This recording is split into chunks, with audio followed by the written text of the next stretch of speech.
topic we were discussing, the topic of the removal framework for higher judiciary, right? So how the judges are actually removed. Okay, so what is the procedure that is actually adopted by the Indian Constitution, and what powers has the Constitution granted to the Parliament in order to make provisions for the removal of judges, right? You know that Indian Constitution is based on the doctrine of separation of power also. Why I am saying doctrine? Because explicitly it is not mentioned. Okay, so like, so as to make it enforceable, explicitly it is not mentioned except one article that you know.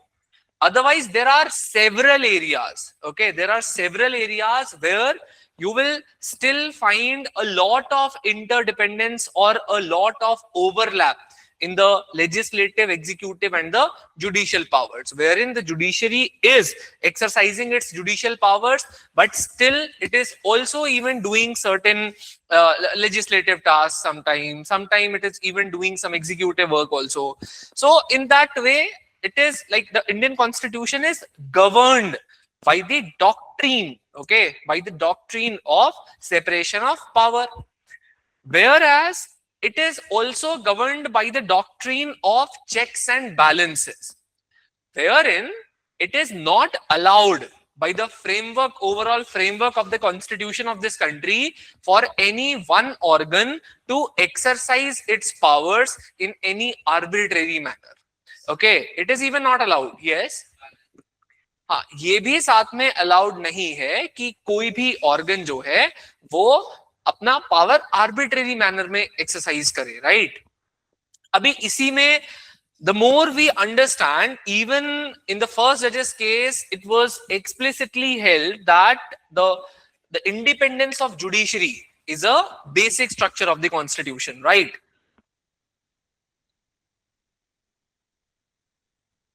So because it is a basic structure, it is a part of basic structure of the Constitution, that is the main reason to maintain judicial independence. What is required? Judiciary तो एक institution है कि नहीं? Judiciary तो एक institution है. Mainly वहां पर जो रोल प्ले कर रहे हैं वो कौन है? वो इंडिविजुअल्स हैं who are posted at the position of जज. जो वहां पर जजेस हैं, मेन काम एक्चुअली कौन कर रहे हैं? वहां पे जजेस कर रहे हैं. देखो, ये मैं आपको बताता हूं ना. देखो, outside the court people think that we are like filing the case in Supreme Court or High Court. But as advocate, what we have to do? We have to actually deal not with that institution, but with those people who are like going to see the case. Judges, है ना? So ultimately पूरे judiciary से ज्यादा हम ये कहें तो अच्छा लगेगा कि जो जजेस वहां बैठे हुए हैं वो इंडिपेंडेंट होने चाहिए. They must be free from any kind of external or even internal pressure, either from legislature or from executive.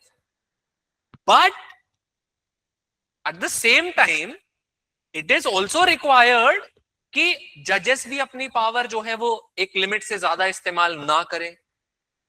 तो इसीलिए there is a overall framework given by the Constitution that prescribes कि किस तरीके से एक जज को सुप्रीम कोर्ट में रिमूव किया जा सकता है. हाउ अ जज in the supreme court can be removed. ये बहुत ज्यादा आर्बिट्रेरी भी नहीं होना चाहिए और लाइक इन द सेंस कि बहुत इजी प्रोसीजर भी नहीं होना चाहिए. क्योंकि अगर इजी रहेगा तो एवरी टाइम द जज will work under this fear कि यार थोड़ा कुछ किया तो फिर मुझे रिमूव कर दिया जाएगा. और ये बहुत ज्यादा डिफिकल्ट भी नहीं होना चाहिए टू बिकम नियरली इम्पॉसिबल. तो there must be a balance, and to balance that the constitution has prescribed a overall framework. ठीक है. सो एक side to maintain their independence there is a security of tenure. ठीक है, 65 years है ना after appointment. एक security of tenure तो है, बट सिक्योरिटी ऑफ टेन्योर के साथ साथ they have to be accountable. I'm not saying to the people, but at least to the Constitution. Isn't it? सही कह रहा हूं कि नहीं? तो like provided as provided by the constitution or the removal of the judges, okay, of higher judiciary, that is the Supreme Court, right? So on one side it is required that they must be provided with a fixed tenure.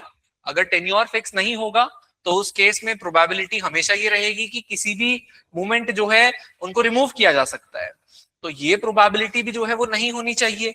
और साथ में there also must be constitutional accountability. So constitutional accountability states that जजेस must be at least accountable to the constitution. भैया constitution के तो according काम करना पड़ेगा ना। तो देखो on one side it talks about judicial independence कि जजेस के ऊपर कोई भी यूनिलैटरल एग्जीक्यूटिव डिसमिसल का फियर नहीं होना चाहिए। कल को अगर जजेस को ये डर रहेगा अपने माइंड में कि कभी भी मुझे एग्जीक्यूटिव प्राइम मिनिस्टर जो है वो एक ऑर्डर से कभी भी मुझे हटा देंगे, तो ये जो डर होगा ये डर बहुत बुरा डर होगा जिसकी वजह से कभी भी वो ठीक से काम ही नहीं कर पाएंगे। But on the other side rule of law and accountability are the basic governing principles, ठीक है? So these are the major principles even mentioned or enshrined in the constitution also, और साथ में ये basic principles है जो कि democratic functioning के लिए भी बहुत जरूरी है institutions की। इसके अंडर क्या है कि एक बहुत ज्यादा rigorous multi layered mechanism होना चाहिए higher judiciary को accountable ठहराने के लिए। हाँ,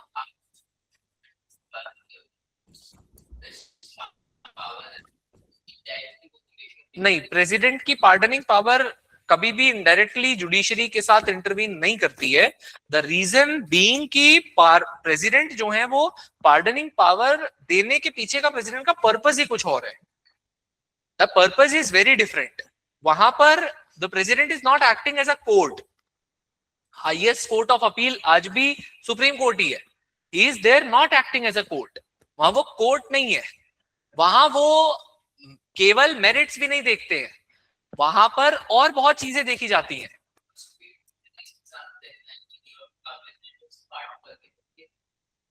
नहीं, क्योंकि अच्छा अगर you are saying that if a person is there और ए पर्सन को मान लो कि डेथ पेनल्टी दी गई, death penalty by the supreme court, और उसको जो है वो प्रेसिडेंट ने पार्डन कर दिया, सो isn't that basically interference of the executive with the judiciary? So it is not like that.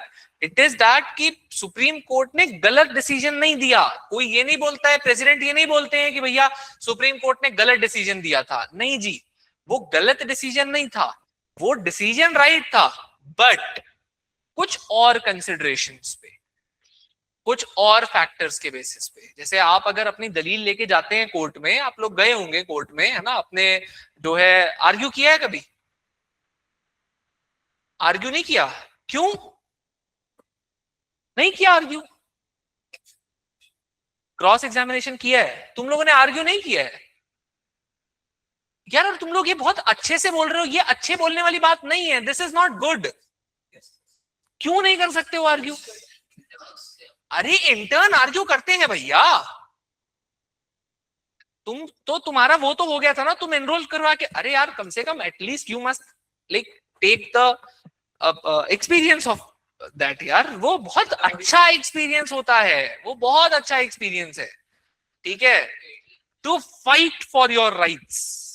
That's a very wonderful experience. कभी करो, ठीक है, कभी करो। अरे यूपीएससी प्रिपरेशन तुम्हें छोड़ने थोड़ी बोल रही है, आर्ग्यू करना कभी जाके, है ना, at least take one matter, find someone who will allow you to do that, है ना, और जाके करो तुम आर्ग्यू, ठीक है। कौन देगा? नहीं, तुम्हें कोई क्यों देगा, तुम्हें खुद लेना है। तुम्हें कोई क्यों देगा? तुम्हें कोई अपॉर्चुनिटी देता थोड़ा ही है, अपॉर्चुनिटी तो ली जाती है, ठीक है। चलो देखो अब इधर, सो ये है बात यहाँ पर। अभी अगर हम देखें तो ये दो को,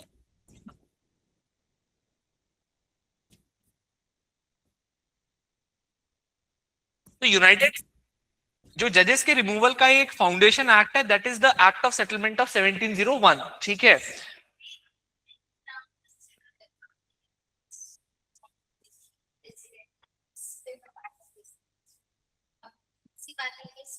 अभी तुम ये वाले टॉपिक पे आओ।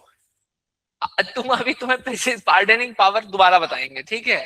हाँ हाँ, अरे मान के चलो कि किसी को सजा मिल गई और वो सजा राइट थी, मिलनी थी, ठीक है।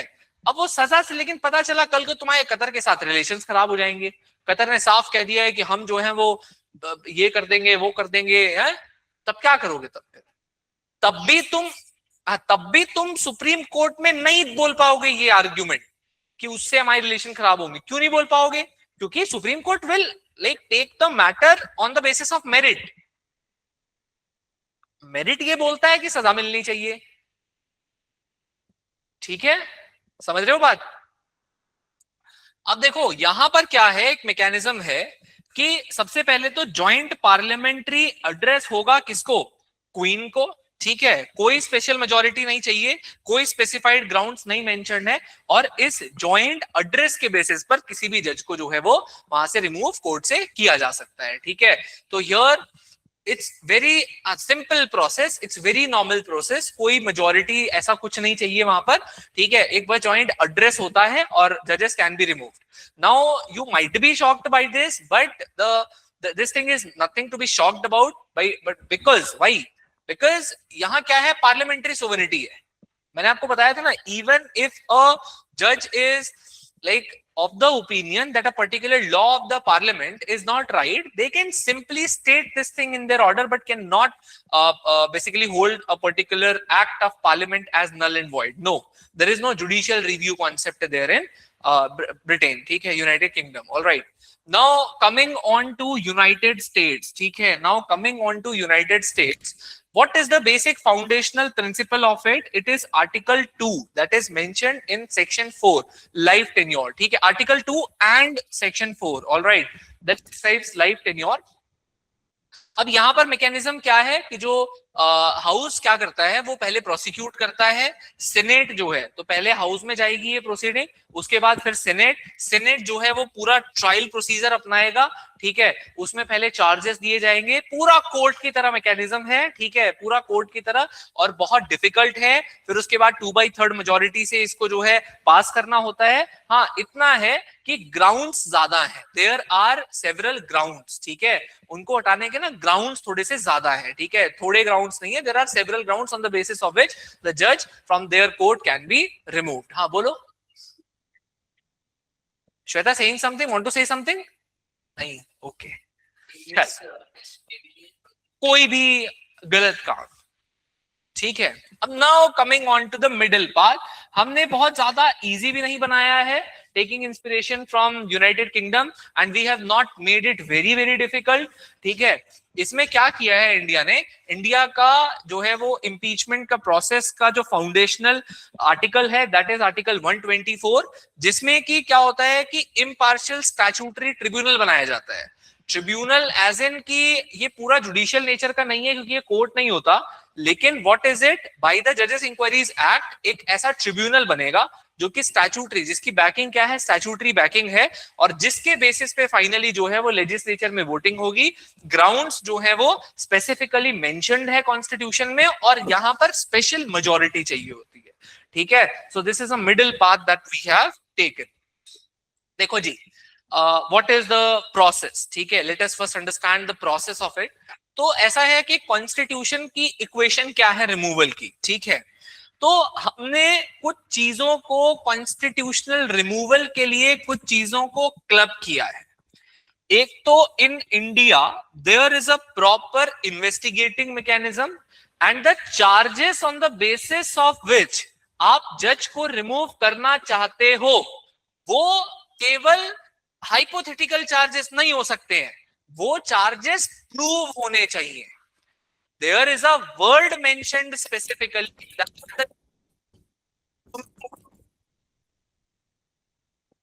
सर आपकी वॉइस ब्रेक हो रही है। हाँ जी, अब आ रही है आवाज सही? हाँ, so according to the Constitution of India, the charges must be proved, ठीक है, चार्ज क्या होने चाहिए, प्रूव होने चाहिए, ठीक है। So one thing is here कि the charges must be proved.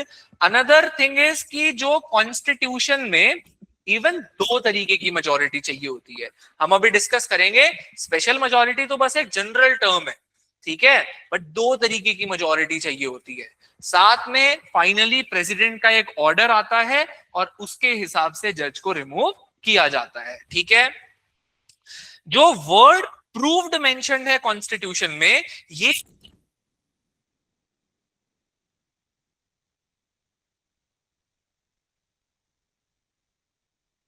So you're not audible. जो वर्ड कॉन्स्टिट्यूशन में जो वर्ड प्रूव्ड मेंशन्ड है, मयंक हंस रहा है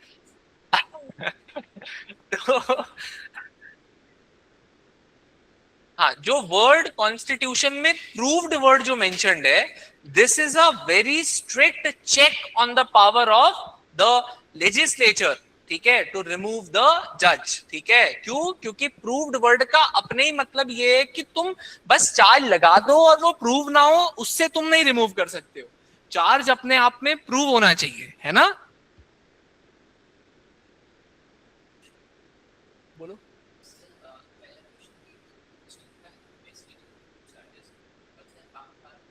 मुझे बस 5 मिनट दो इस चीज के लिए, बस तुम सब everything will be given here, तुम बस थोड़ा क्रोनोलॉजी समझिए। हाँ बोलिए बोलिए, बस 2 मिनट तुम्हारे लिए, 2 मिनट तुम्हारे लिए 5 मिनट। अब देखो इधर, अब ऐसा है, I know you have so many things in mind and I have addressed everything here, तुम बस थोड़ा रुको, ठीक है, बस देखो इधर। तो ये एक बहुत स्ट्रिक्ट कॉन्स्टिट्यूशनल बैरियर है, ठीक है। अब देखो सब्सटैंटिव ट्रिगर होता क्या है। There are 2 words that are mentioned in article 124 clause 4।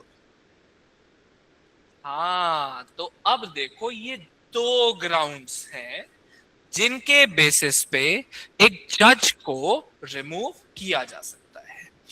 एक तो है प्रूव्ड मिसबिहेवियर, प्रूव्ड मिसबिहेवियर, समझो मिसबिहेवियर उन्होंने किया है, बट कैसा misbehaviour? It must be a proved misbehaviour.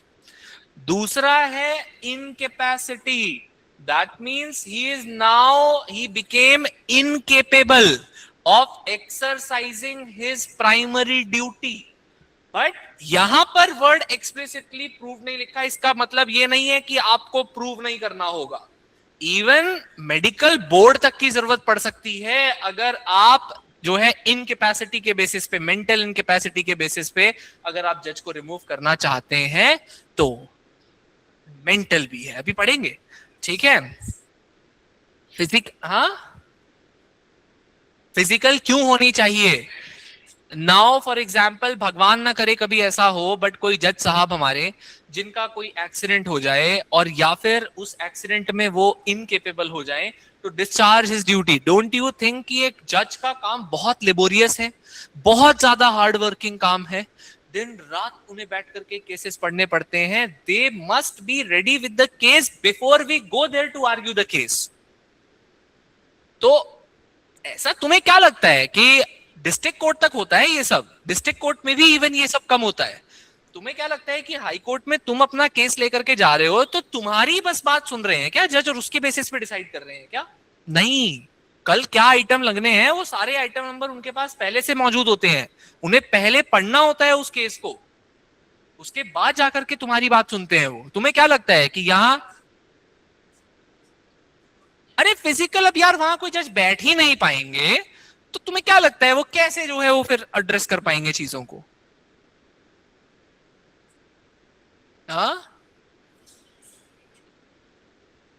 IAS बनने के लिए नहीं, आपके ये मिसकंसेप्शन है।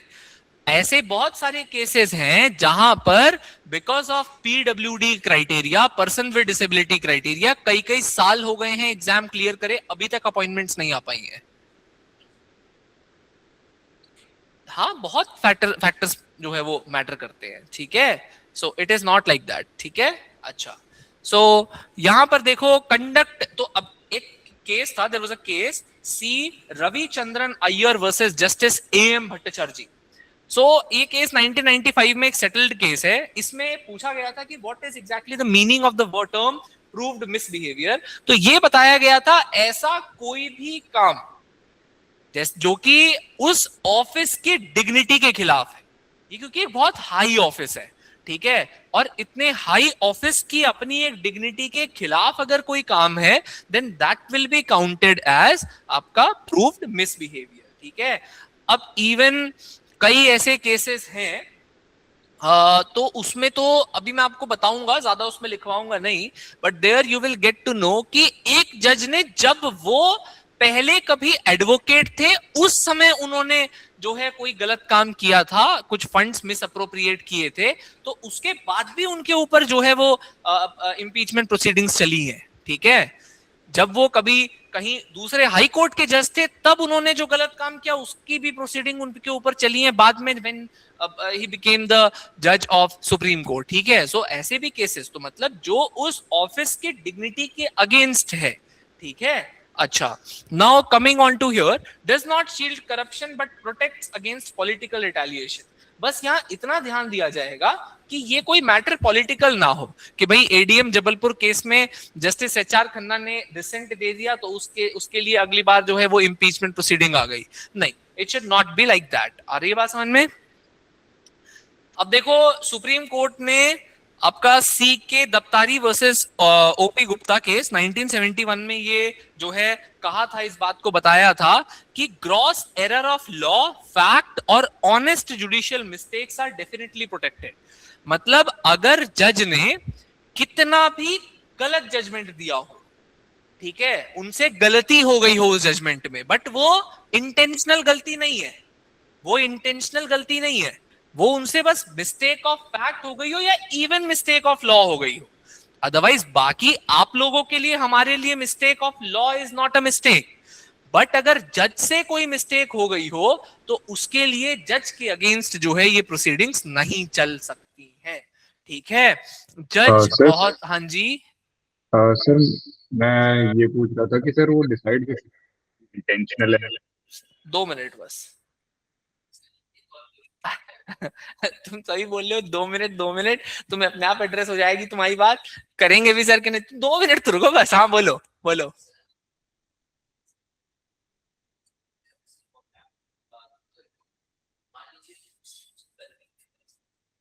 उस गलती की वजह से किसी इनोसेंट को कुछ भी हो गया हो, लेकिन अगर तुम ऐसी गलतियों की वजह से जज को इम्पीच कर दोगे, तो जज के माइंड में बहुत ज्यादा किसी भी जस्टिस को डिलीवर करने से पहले ये बातें आ जाएंगी कि क्या मैं करूं नहीं करूं, कहीं मुझसे गलती तो ना हो जाए। देन विल द जज be ever able to act without any fear? नहीं, नहीं, देखो करना तो पड़ेगा, करना तो पड़ेगा। अब है देखो, अब देखो क्या है हियर आपका, मैं आपको ना वो पढ़ के बताता हूं, बेयर देना, give me the bare, bare constitution. अब देखो, जस्ट हियर मी आउट, मैं आई एम रीडिंग आर्टिकल 124, ठीक है। 124 clause 1 states there shall be a Supreme Court of India consisting of a Chief Justice of India, and until Parliament by law prescribes a larger number, not more than 7 other judges, ठीक है। ये तो आपका clause 1 है। Then coming on to आपका, सीधा आ जाओ clause 4 पे आ जाओ।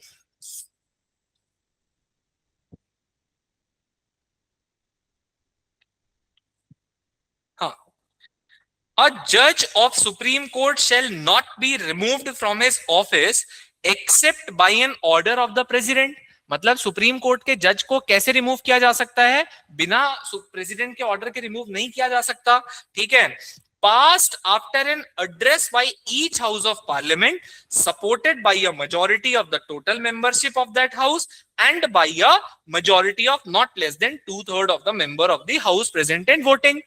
तो मतलब दो टाइप की majority, जब वो ऑर्डर भी जो प्रेसिडेंट इशू कर रहे हैं वो पहले दोनों हाउसेस से पास होना चाहिए विद 2 majorities, ठीक है, टोटल मेंबरशिप की मेजोरिटी और आपका एक और special majority 2/3 of the total member present and voting, ठीक है। दो टाइप की मेजोरिटी से पास होना चाहिए वो ऑर्डर, ठीक है। To the president in the same session for such removal on the ground of proved misbehaviour और इनकेपेसिटी। ये तो आपका क्लियर हो गया कि दो ग्राउंड हो गए, और आपका जो है वो मेजोरिटी भी यहां पर लिख दी गई है आर्टिकल 124 क्लॉज 4 में, ठीक है, कि क्या मेजोरिटी चाहिए होगी। साथ में अगर आप आगे क्लॉज 5 में आते हैं तो 5 में ये ब्रिज आएगा, ठीक है। अब असली ब्रिज नहीं कॉन्स्टिट्यूशन में, बट ये ब्रिज किस तरीके से, ये ध्यान से सुनो प्लीज, इस क्लॉज को प्लीज माइंड दिस। पार्लियामेंट में बाय लॉ, समझना, पार्लियामेंट में by law regulate the procedure for presentation of an address and for the investigation and proof of misbehavior or incapacity of a judge under clause 4। मतलब क्या process होगा proved misbehaviour और incapacity को check करने का, evaluate करने का, और क्या प्रोसेस होगा कि वो इन्वेस्टिगेशन होने का, और क्या प्रोसेस होगा पार्लियामेंट के अंदर वो मोशन आने का। इस प्रोसेस को कौन देगा? पार्लियामेंट। कैसे देगा?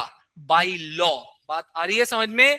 ग्राउंड्स मेंशन्ड है, मेजॉरिटी मेंशन्ड है कॉन्स्टिट्यूशन के क्लॉज 4 में, लेकिन वहीं क्लॉज 5 बोलता है कि पार्लियामेंट एक एक्ट बनाएगा, एक लॉ बनाएगा, जिससे उस पूरे प्रोसीजर को रेगुलेट किया जाएगा। बात आ रही है समझ? Are you getting the point? ठीक वैसे ही जैसे प्रेसिडेंट के लिए जो इलेक्टोरल कॉलेज है, कौन वोट करेगा वो कॉन्स्टिट्यूशन में ही है, but parliament will make law for the procedure, उसके नॉमिनेशन का procedure, by which presidential and vice presidential act of 1952 has already been made, right? नहीं, लॉ को चेक जुडिशरी तभी बस करेगा जब ये लगेगा कि उस लॉ में कोई गलती है, अगेंस्ट द कॉन्स्टिट्यूशन है।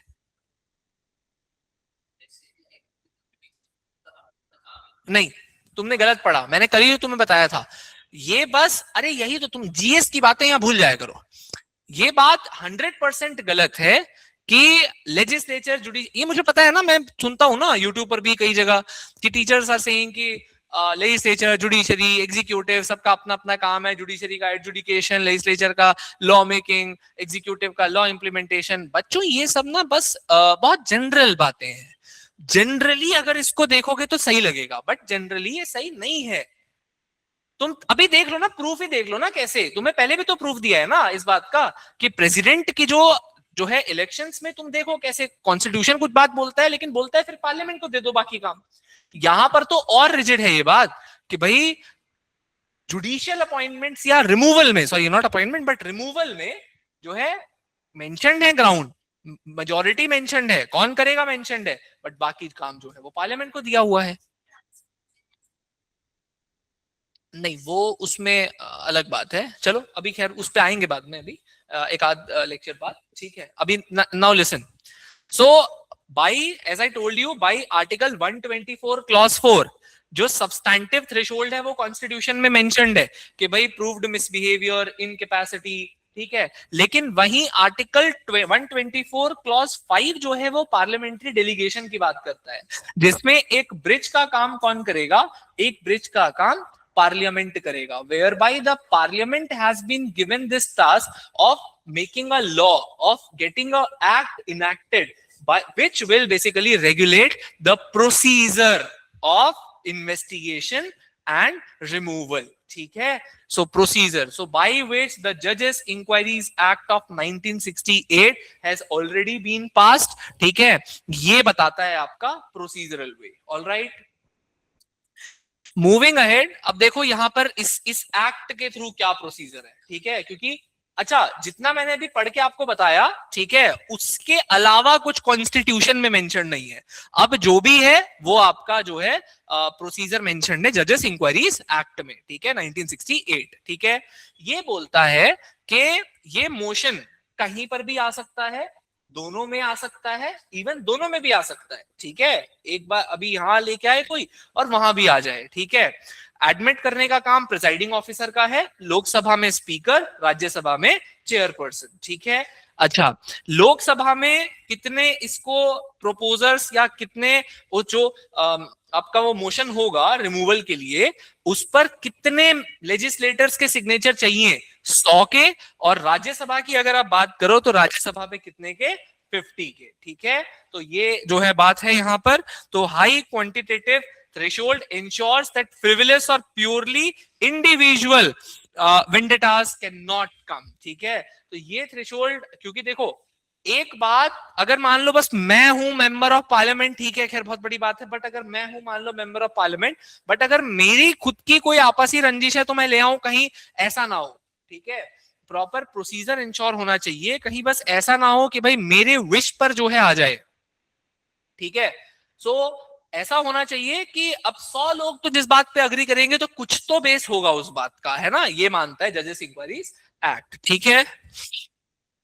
Now admission, administrative admission and the tribunal, ठीक है। इसको एक्सेप्ट कौन करेगा इस मोशन को? By 100 signature Lok Sabha speaker and by 50 signature Rajya Sabha chairperson, ठीक है। ये प्रिसाइडिंग ऑफिसर का काम है, ये इनका क्या है, ये इनका डिस्क्रिशन है, ठीक है। दिस इज देयर डिस्क्रिशन, इनकी मर्जी है एक्सेप्ट करें या ना करें, ठीक है। ये पहला चेक हो गया, ये या तो इसको एडमिट करेंगे या आउटराइटली इस पूरे मोशन को रिजेक्ट कर देंगे। अगर रिजेक्ट कर देते हैं तो मोशन यहीं पर खत्म हो गया, आगे नहीं बढ़ेगा, ठीक है। अगर इस मोशन को राज्यसभा या लोकसभा में एक्सेप्ट किया जाता है तो फॉर्मली क्या होगा, a mandatory independent panel is formed, ठीक है। जिस मूवमेंट इसको आप एक्सेप्ट करोगे उसी मूवमेंट एक इंडिपेंडेंट पैनल फॉर्म किया जाएगा। इस पैनल में एक सिटिंग जज होंगे सुप्रीम कोर्ट के, जो कि इस पैनल के चेयरपर्सन होंगे, एक कोई भी हाई कोर्ट के सिटिंग चीफ जस्टिस होंगे और कोई भी एक डिस्टिंग्विश्ड जूरिस्ट होंगे, ठीक है। और distinguished jurist in the I of जो बनाएंगे इसको उस हाउस में, है ना, प्रिसाइडिंग ऑफिसर के अंडर जो बनेगा, ठीक है। हाँ, कोई भी हो सकते हैं जिनको बहुत लॉ की नॉलेज है। यहां पर अब देखो, इस समय ये गारंटी है कि जब ये इन्वेस्टिगेशन इस हाउस के इस पैनल के द्वारा चलेगी, उस समय प्रेसिडेंट को अपने आप, सॉरी जज को अपने आप को डिफेंड करने का राइट है। वो अपनी बातों को रख सकते हैं, खुद को डिफेंड कर सकते हैं। उनको जो है विटनेसेस, इस पूरे पैनल को विटनेसेस को क्रॉस एग्जामिन करने का भी राइट है, ठीक है। फॉर्मली चार्ज को फ्रेम भी किया जाएगा। तुम बोल रहे थे ना कि क्या चार्ज होंगे, वो ये पैनल जो है डिसाइड करेगा, वो ये पैनल फ्रेम करेगा चार्ज, ठीक है, on case to case basis, ठीक है। तो इस पैनल में जो है चार्जेस को फॉर्मली फ्रेम किया जाएगा कि ये इन्होंने गलतियां की है, और फिर फाइनली सेंट्रल गवर्नमेंट जो है वो इवन एक एडवोकेट को भी जो है यहां पर अपॉइंट कर सकती है, ठीक है, to conduct the case against the जज, ठीक है। सो इसी के सेक्शन 3 क्लॉज 9 के अंडर सेंट्रल गवर्नमेंट जो है वो इवन एक एडवोकेट को भी अपॉइंट करेंगे, ठीक है। तो जो कि इस बात, अपनी बात को जो है वो डिफेंड करेंगे, ठीक है।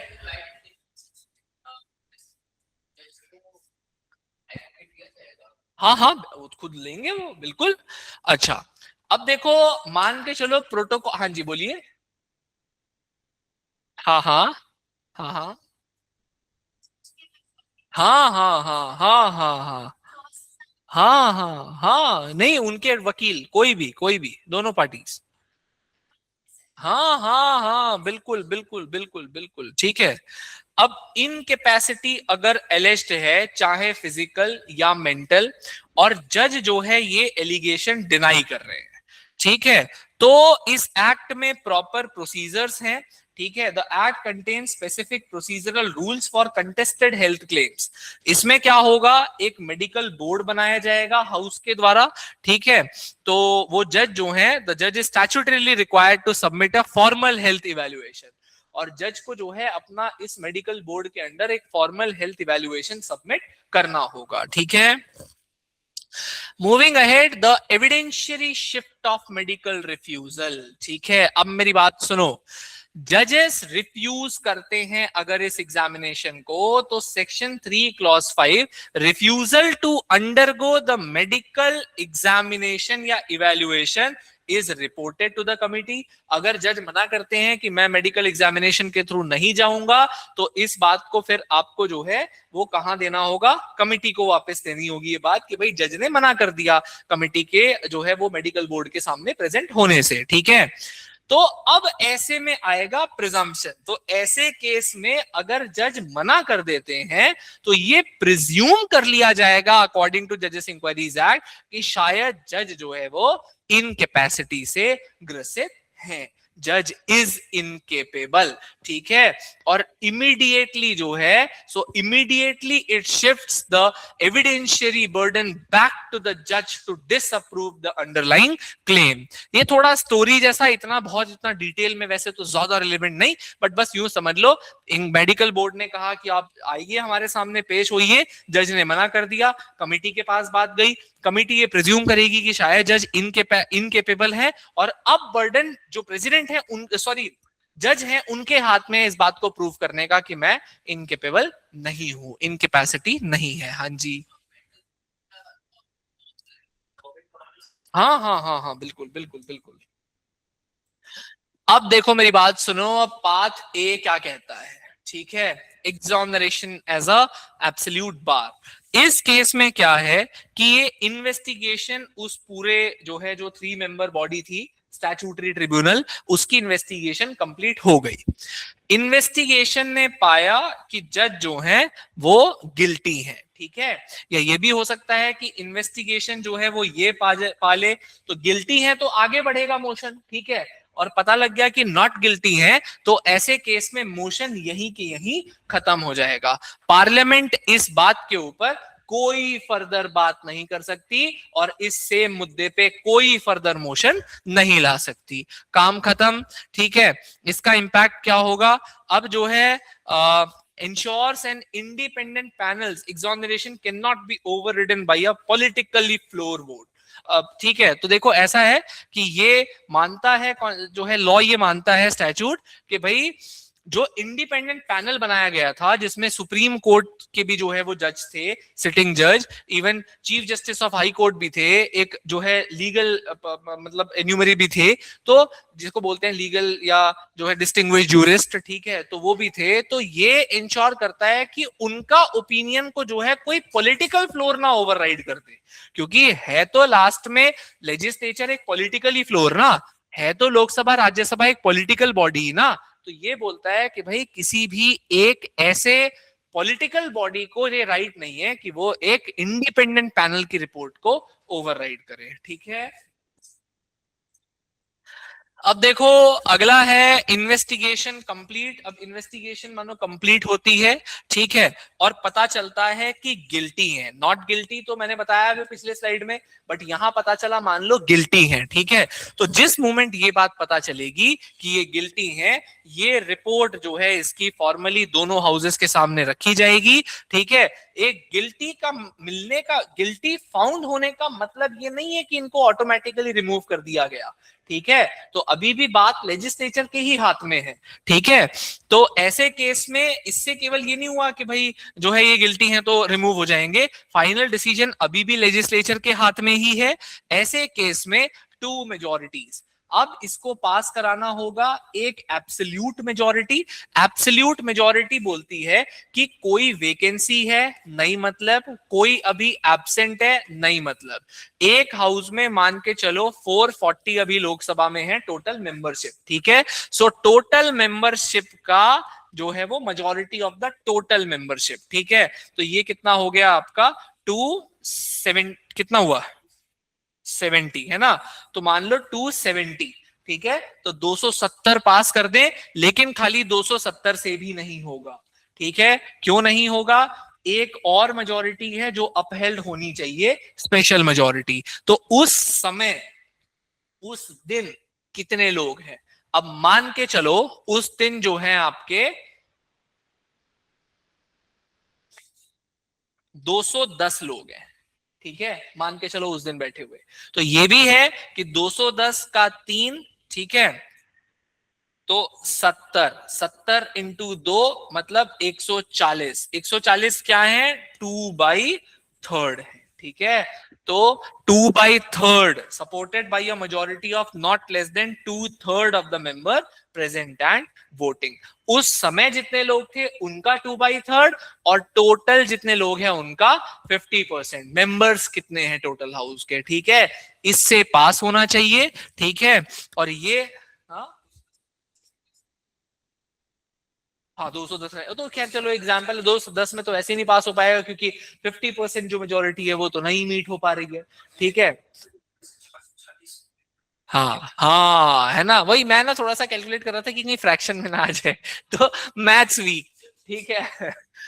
हाँ हाँ 420 रख लो, है ना, तो 420 में 280 हो जाएंगे, है ना, तो 280 यहाँ पर चाहिए और उसके अकॉर्डिंग 270, तो मतलब 280 होने चाहिए, है ना, तो ये बात है, ठीक है। तो दोनों से ये पास होना चाहिए, दोनों हाउसेस जिस दिन इसको पास कर देंगे इस मेजोरिटी से गिल्टी वाले मोशन को, ठीक है, तो इसके बाद प्रेसिडेंट एक formally order, final order issue करेंगे जिसके तहत जो जज हैं ही और she stands to be removed. तो देखो कैसे इनिशिएट हुआ था, फिर इसको एडमिट किया गया स्पीकर या चेयरपर्सन के द्वारा, फिर इन्वेस्टिगेशन हुई, फिर 2 बाइफरकेशन, अगर नॉट गिल्टी फाउंड हुआ तो खत्म, अगर गिल्टी फाउंड हुआ तो ये आगे बढ़ा, आगे जाकर के पार्लियामेंट में डबल मेजोरिटी से वोट हुआ, फाइनली प्रेसिडेंट ने इसको पास किया और तब जाकर के जो जज हैं वो रिमूव होंगे। अब तुम्हारी ऑटोमेटिकली खत्म हो गए डाउट? हाँ अपने आप खत्म हो गए ना? हाँ बोलिए मैडम।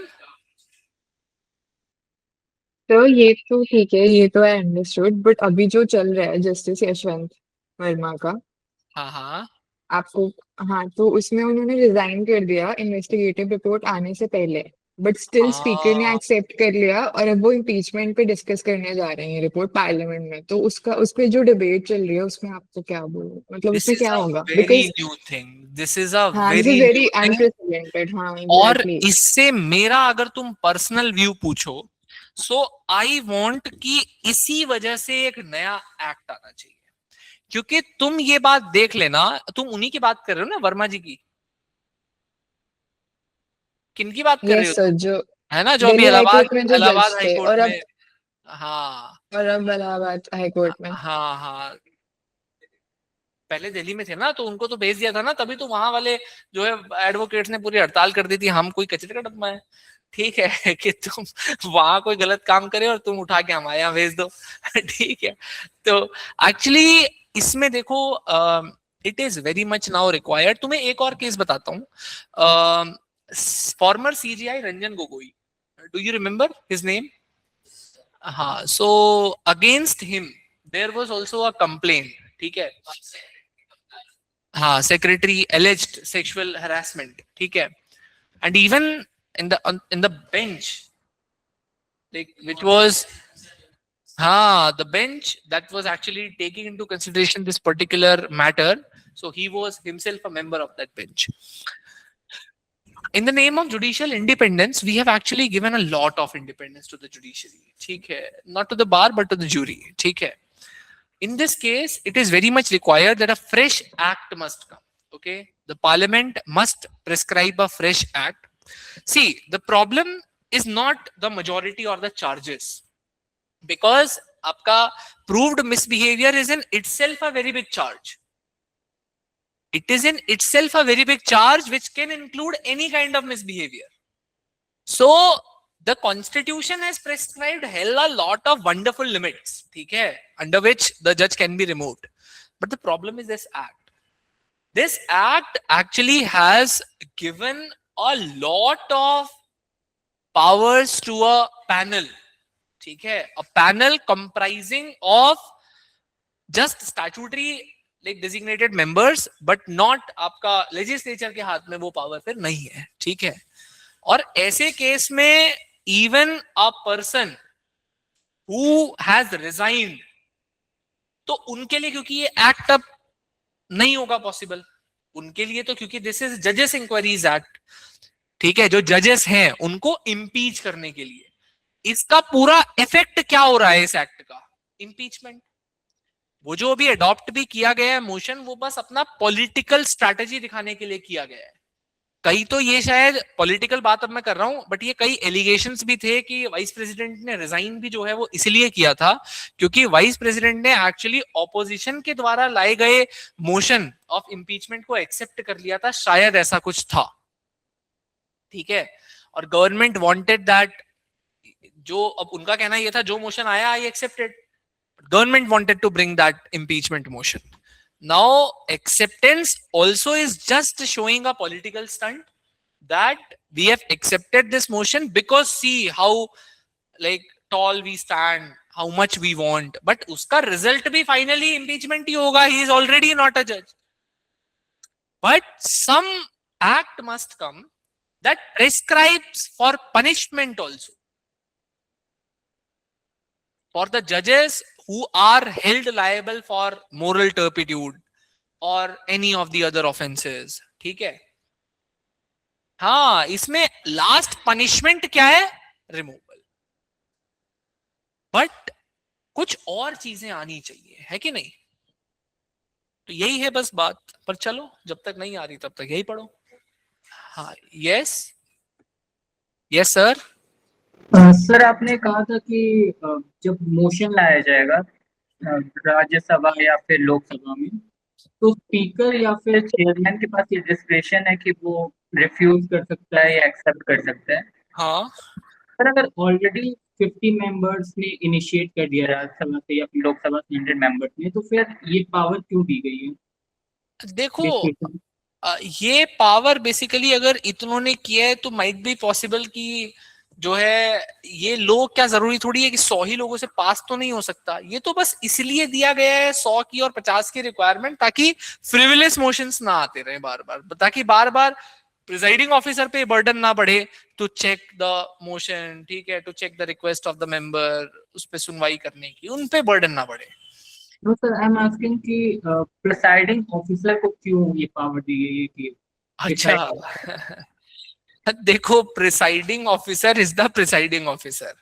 ठीक है, उनके पास एक्चुअली काफी पावर्स है. ठीक है, और उनकी power is actually not a result of assuming कि वो बहुत ज्यादा जो है उनके पास सोचने की शक्ति है. ऐसा कुछ नहीं है.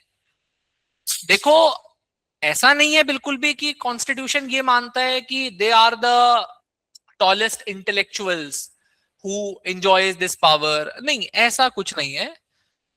The thing here is कि उनको ये पावर एक्चुअली इस रीजन से दी गई है so that जो हाउस है उसका काम काफी प्रोडक्टिव तरीके से यूज हो सके, उसका एक एक टाइम जो है वो ना जाया हो. ठीक है, ताकि हाउस की सैंक्टिटी को मेंटेन करने के लिए, ताकि जो वो हाउस है वो हाउस अपना एक एक मिनट प्रोडक्टिव तरीके से दे सके. That's the only thing. समझ रहे हो बात? ताकि वहां पर बार बार कोई भी आके कोई भी मोशन आ जाए और कैसे भी तरीके से जो है बार फिर पूरे हाउस का टाइम उसमें जाए उसको एंटरटेन करने में, तो कहीं तो एक चेक रखना था. ठीक है, and even it is not judicial review is in itself a very essential thing. तो अगर कल को ये पता चलता है कि कोई गलत मेजर लिया है, कोई गलत स्टेप जो है वो डिसीजन लिया है आपका प्रिजाइडिंग ऑफिसर ने, तो even if it was on the malafide intention, it can be inquired by the court. No problem in that. ठीक है. यूएस के जजेस को रिमूवल मतलब निकालने के लिए ग्राउंड ज्यादा दिए हुए हैं एज कंपेयर टू इंडियन जजेस. तो सर यूएस के जजेस को निकालने की जो प्रोसीजर है वो टफ क्यों माना जाता है या रिजेक्ट क्यों? टफ क्यों माना जाता है? Yes sir. नहीं, देखो, टफ तो इसीलिए माना जाता है because of the way how it the motion is to be passed in their parliament. इसलिए नहीं कि ग्राउंड ज्यादा है. ग्राउंड्स, इंडिया वाले जो ग्राउंड्स है ना, ये तो अपने आप में बहुत, मेरा जो मैंने आपको ये स्टेटमेंट कहा था कि उनमें ग्राउंड ज्यादा है, दैट डज नॉट मीन्स कि ज्यादा बेसिस पे वहां रिमूव किया जा सकता है. देखो, वो सारे ग्राउंड्स हमारे मिसबिहेवियर में कवर हो गए. वो बस बात ये थी कि वहां लिखे हुए ज्यादा ग्राउंड्स हैं, हमारे में बस लिखे हुए कम ग्राउंड्स. समझ रहे हो? सर प्रोसीजर कैसे वहां पे टफ है? चीजें वहां पर पासिंग मैकेनिज्म एक्चुअली टफ है. जो हाउस में जो पास होता है, हाउस में वो मेजॉरिटी लेना, ठीक है, वो अपने आप में एक डिफिकल्ट मैकेनिज्म है. तो and really no need to go deep into the way how it is passed there in their parliament. ठीक है, So it is just a broader comparison. Yes? Bolo? Nothing? Any